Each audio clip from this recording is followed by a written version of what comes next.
Hey everybody, we're live. How are you doing? Happy Thanksgiving. I wanted to know if you guys are spending time maybe doing your own Thanksgiving thing or spending time with your family. I'm here visiting my family, my mom and my dad, and my sister's here and my nephew, so I'm hanging out with them. But really what I wanted to do today is get online to share this new device that I bought. You can check it out right here. You can see it is a, well, it's not quite clear what it is at first, is it? But what it is the MySkinTrack UV sensor. This was put out by Roche-Posay. That is a brand that is owned by L'Oreal. And last week I heard that this device was going to be in Apple stores, and so I had to go get my mitts on one. About 3 days ago, I ended up getting this at the Apple store. They had no idea what I was talking about, so they must not get very many requests for it. But what this does is this monitors your UV exposure. Hey, it's Mike Like Science. Mike, thanks for joining me. How's your Thanksgiving going? I hope it's going well, or I guess it will be just starting, right? It's good to see you though. I am showing everybody the new toy that I have. I have a UV sensor, and so this tracks your UV exposure. It came out about a week ago. It came out last week, and I saw an ad for it on Wired, and I wanted to try one out for two reasons. One is because I have no idea what my UV exposure is. I have no idea how much UV I get exposed to. I work on a computer, right, and I spend a lot of time indoors, and so I think I don't get a lot of UV exposure, but I'm thinking maybe this will tell me differently. So I wanted to pick one up, and you can see it is really tiny. It is about the size of a fingernail, right? So it is really, really small, and what it does is it takes in light, right, in photons. Oh, hi, Tony. It's good to see you.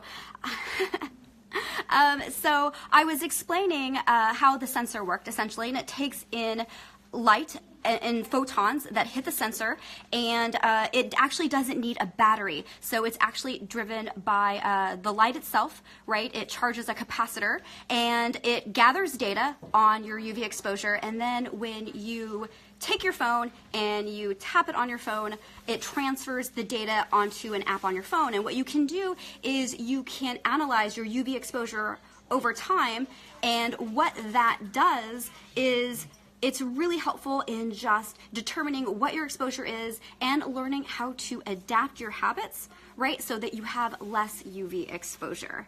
And so I think this is a really, really cool device. I'm very excited to try it out. So that was the first reason I'm really interested in giving it a go.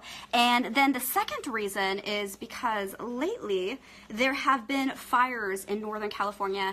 And if you're in Northern California right now, you know that the air quality has just been horrendous. I live near the ocean, and normally at the foot of the hill where I live, I can look down, I can see the ocean, but for the last 5 to 7 days, I haven't seen the ocean at all.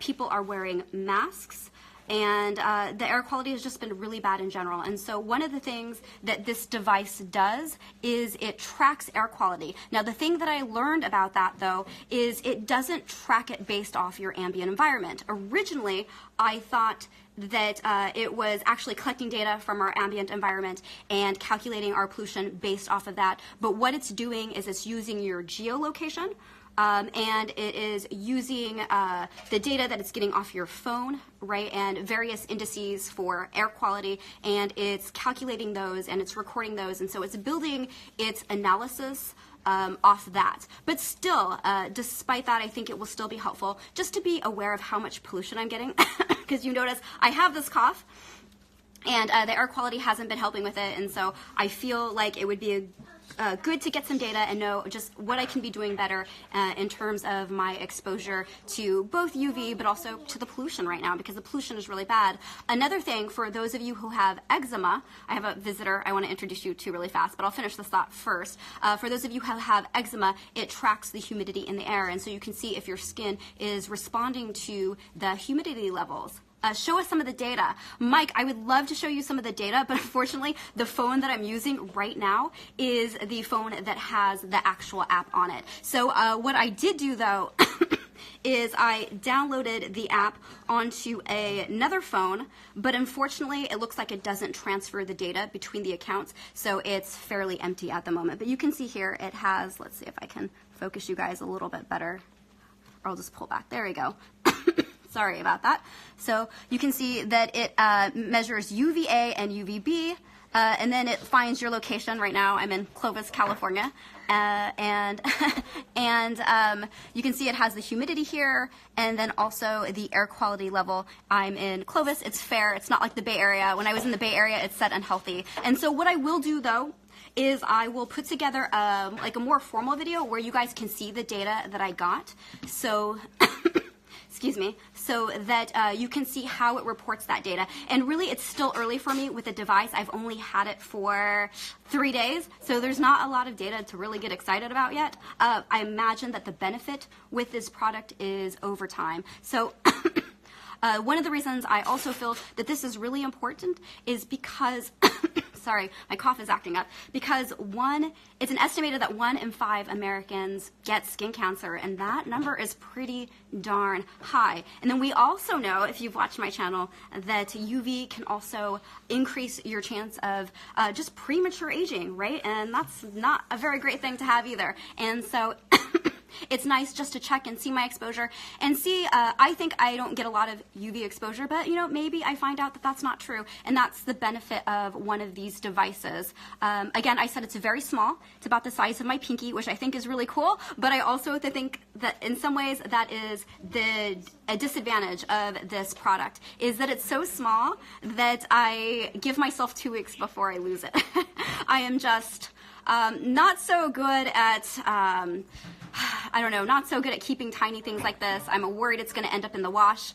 So that is a disadvantage of the product. What do you guys think? Do you guys think you could handle something like this small, and that this wouldn't be a problem for you to have a sensor this tiny? Or do you think that this is something you could definitely keep around and you love how intrusive it is? Let me know in the comment section. I would love to hear about it. I see Frank has joined me. Hi, Frank. It's so good to see you. Petrie Photos, what's up? I haven't seen you since New York. It's so good to see you guys here. I am talking about the MySkinTrack UV sensor from Roche-Posay, and I bought this at the Apple Store. So this is the box, excuse me, it came in, and I unpacked it.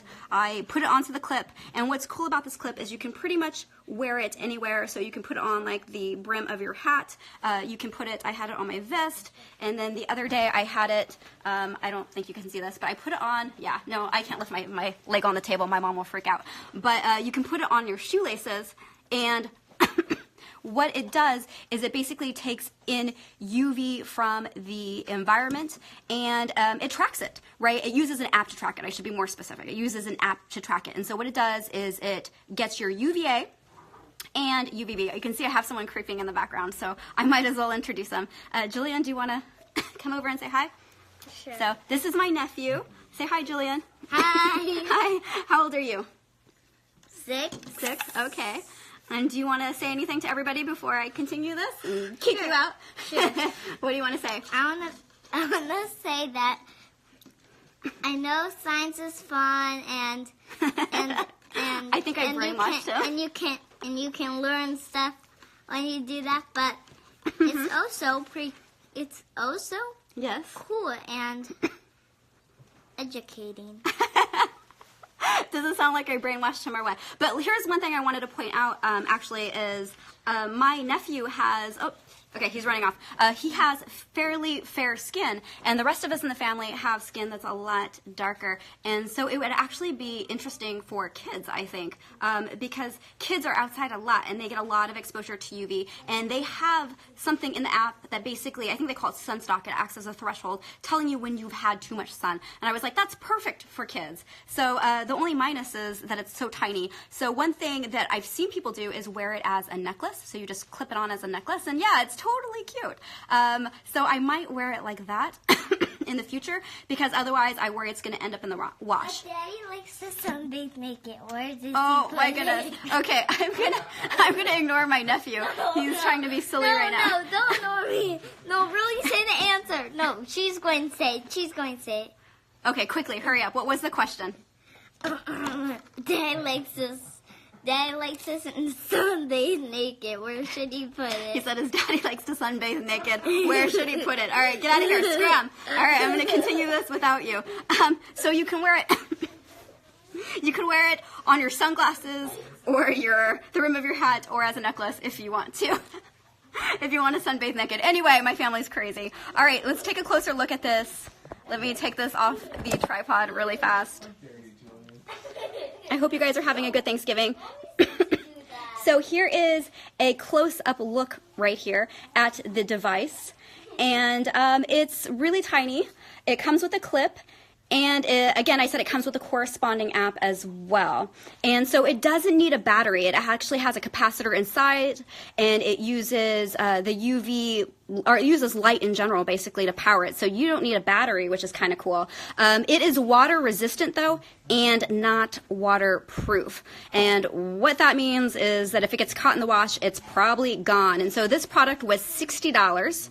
So it's a little bit of an investment, and it would suck if you lost it. But at the same time, it allows you to look at your behavior over the course of a day. And so in a future video, what I'm going to do is I'm going to show you the app, and we can kind of walk through it. Because it is pretty cool. I don't have enough data yet to really make it meaningful. But in time, I do hope that I will have enough data, and it will be a little bit more revealing. Hi, Mostly Engineered. How are you doing? Sorry, I'll face the camera the other way real fast. Hi, how are you doing? I am checking out this sensor. You actually might have some interesting facts to talk about with this. So this is my MySkinTrack UV sensor. I got it at the Apple Store. It tracks UVA and it calculates UVB. So we are mostly exposed to UVA light. About 95% of UV is UVA, and then about 5% is UVB. So it's a lot less. It's a lot more difficult to track, and my understanding is because it's a lot shorter of a wavelength. And it tracks it with this little sensor here. It is battery free, which is pretty cool. And I'm going to be wearing it for the next few days just to see what my exposure to UV is. Whoops, and I dropped it. But the other thing that I wanted to mention is that also Northern California is having some fires right now, and those fires just have some really bad, have put out some really bad pollution in the air. It's really gross, and I wanted to monitor my pollution as well, and so that's why I got this. You can also measure pollen with it, and you can also measure humidity. So for those of you with dry skin, this might also be useful. So I wanted to take any questions right now if you guys had any questions. And other than that, what I'll do is you'll see me once again when I've collected some data, and then I'll show you, we'll see if we can find a way to check out my screen and see what my data says and what I could be doing better to reduce my UV exposure and also reduce like my exposure to pollution right now because it's been really crummy. Doing well. Mostly Engineered. You say doing well. So far, oh, my physics are on point. Yay!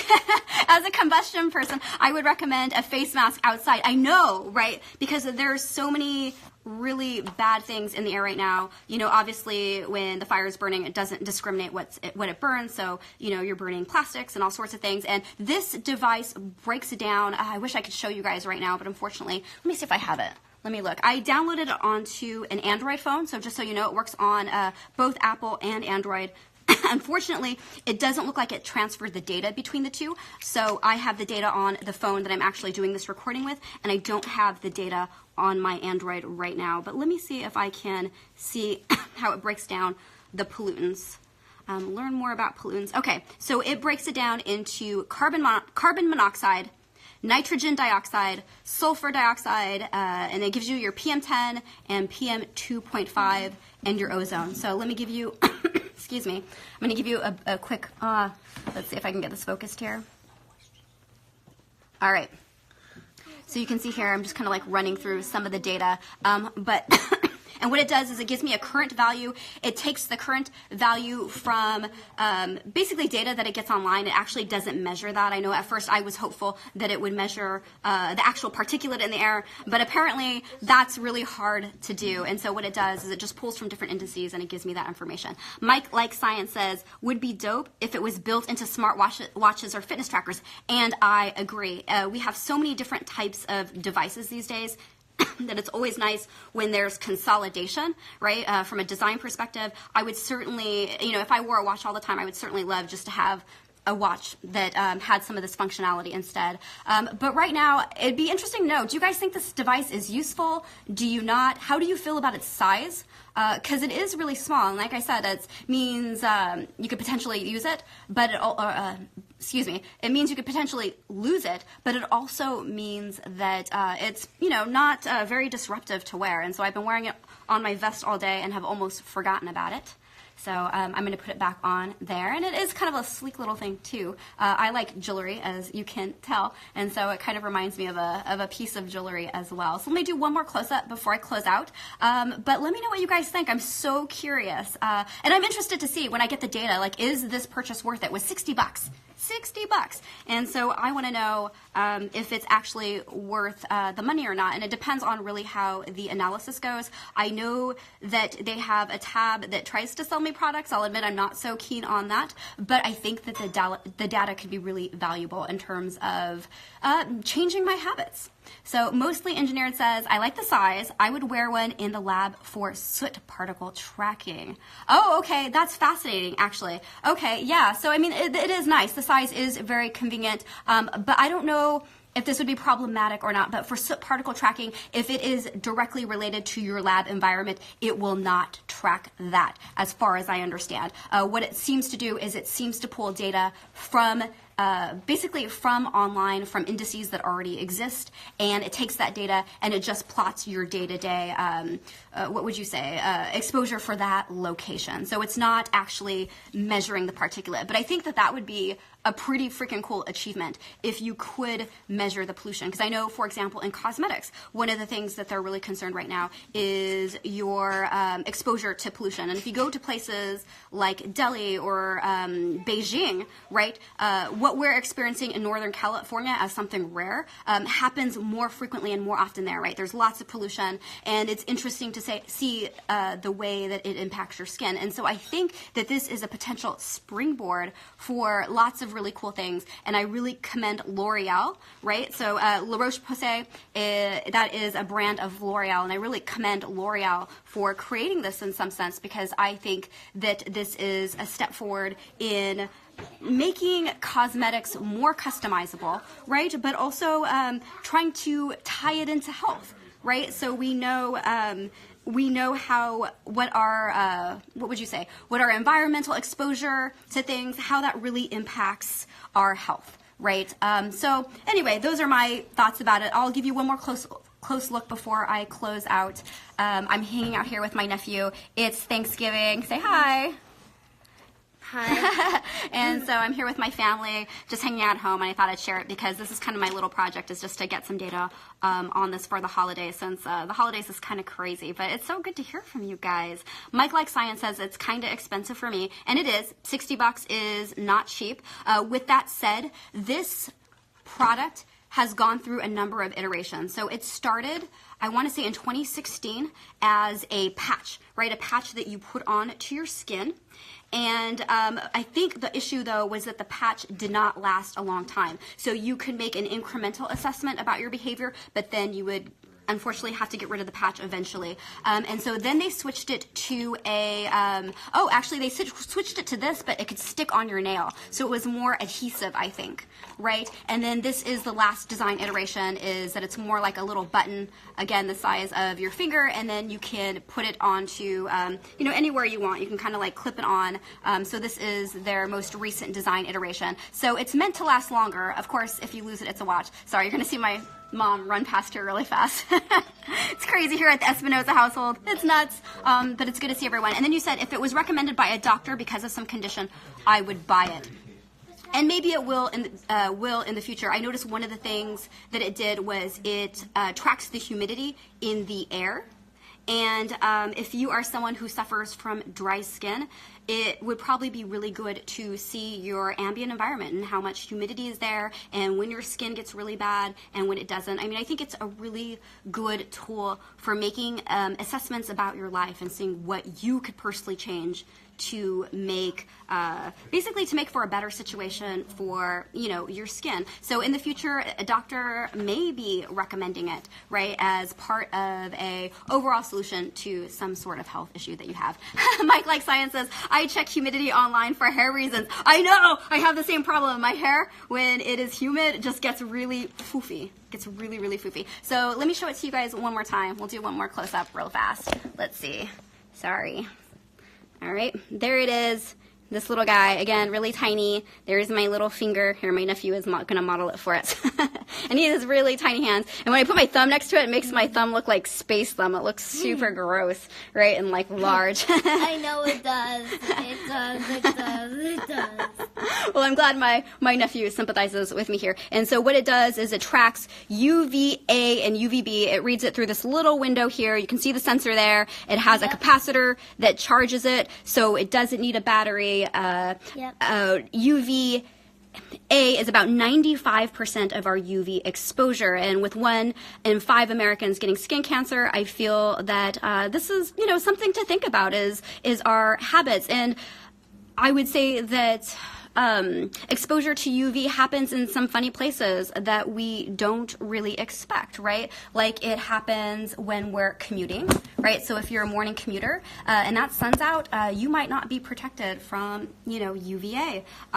If you sit near a window in your office, there's another example, right? You're being exposed to UV and excuse me. And then the other one is obviously like today when it's rainy and cloudy and you think there's no way that I could be exposed to UV, and you are. In fact, if you could look at the data right now on the SkinTrack app, you would see that I've had UV exposure, which is crazy because like the last few days the weather has not been very sunny. And so I think so far it looks like I've had low exposure. I'm really interested to see what it says over time. I'm kind of a computer geek, so I don't go outside a whole lot. So I don't think my exposure is that bad, but you never know.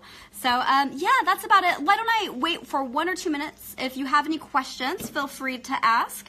Otherwise, I'll probably cut out soon and join Thanksgiving with my friends. Mike Like Science says, what's your family having for dinner tomorrow? Oh, you don't even know. It's insane. We've got 3 types of cranberry. 3 types of cranberry. We have cherry walnut cranberry, we have pomegranate cranberry, and we have chipotle cranberry. So that's pretty insane. And then I'm also making, what am I making? Here's where I forget. Here's where I fall short. Let's see, what is it? Basically a bunch of vegan type things, and my family is not traditionally vegan. We have one family member who is, and he's introducing us to a lot of new things. So there's going to be a lot of interesting recipes made, and I'm going to start tonight right after I do this live thing. And so with this. That's right. So hey, can I have the back? Sure. Thank you, mister. All right, so I'm gonna go play around with this. If you have any questions on what I should, I don't know, on the product itself, it's available for Apple and Android, or like how I should try it, right? If there's any tests that you want me to think about, or maybe there's some way that, I'll try to think about this. If there's something that I can do to kind of like augment this experience and make it a little bit deeper, right? That might be a fun video to do. So if you have any suggestions for me on that, definitely let me know. Mostly Engineered says, I've been asking my fellow fluid nerds this. How Newtonian do you like your gravy? I don't even know. I don't even know how to respond to that. I'll admit, how Newtonian do you like your gravy? Let me ask you, mostly engineered, how Newtonian do you like your gravy? I don't know. What do you say? Like thick? Drippy? I'm not sure what the answer is there. Gravy on the thick side. Me too. Okay. Yeah, I like my gravy thick, but I love my gravy. Unfortunately, I'm a girl that cannot... I can't do without carbs. I absolutely love it. So there will be muffins tomorrow. There will be, oh, you're fairly non-Newtonian. Uh-oh. Well, you're still invited to join me at my dinner table. Maybe I'll do a quick live vid with all my family. It'd be great if you guys can meet everybody. And I have a pretty big family. I'll show you a quick view of the table. It's a pretty big table we all sat at. So you'll see my dad and my mom real fast. My mom's scooting out of the way. She doesn't want to be seen. My nephew does want to be seen. But you can see we have a pretty long table here. And it's 2 tables, right? And that's because we got a lot of family in this household. And so what am I thankful for? Mike Like Science says, I'll close out with this one. I'm thankful for all of my family and all my friends. For those of you who know me, I've certainly had rough times in the last few years, and I am thankful for all the friends. Sorry, I've got my goober over here. Here, come sit on my lap while Tia talks. All right, just so thankful for all the relationships that I've built on online and obviously at home. Yeah, I don't know. I mean, it's great to have a network of people to share my life with, not only the good times, but also the bad times. And I am really curious. I've always been that way. I love to feed my brain, and I am thankful that I am given an opportunity to do that through Instagram, through YouTube, through Facebook, that I can explore, and in some ways that I'm not penalized for it, right? Like, I remember in the past, I used to feel bad because I never really knew what I wanted to be. Like, why can't I just be, an engineer, or why can't I just be a scientist? I feel that in this new space that we're in, right, and all the edutubers, there's so many people producing educational content on YouTube, and I feel like it's this really good space where we get to be really who we are. And for me, that's just a curious person. I love cosmetics, I love to break them down, but I also like to figure out how they tie into our greater world, and that is really meaningful to me. And if I can share something with you that you didn't know, whether it be a $60 sensor $60 that I get from the Apple Store. Yeah, a $60 sensor you get from the Apple Store. Okay, mister, give me that back. Sure. All right. If it can be something like that, or if I can do an experiment or a project online, that is really what drives me. Robots Photo says, I would try to qualify its accuracy as a UV photometer. That is actually really good. It would be great. Photometer one of those? Hey, take a time out for a second. And so it would be great to compare it to some other devices. Actually, that's a really good idea. It would be great to compare to some other devices and see how well this does by comparison. I really appreciate that suggestion. And so anyway, let me leave with this. I want to say thank you guys all for showing up, just for being here, so I have someone to talk to about, I don't know, my latest newfangled thing that I'm excited about. It's really meaningful to me. I am grateful for all of you, and that's my, that's my thought on Thanksgiving, is just feeling that I'm very fortunate to have you guys all as friends, and yeah, have a happy Thanksgiving. Love you so much, all right? Take care. Bye.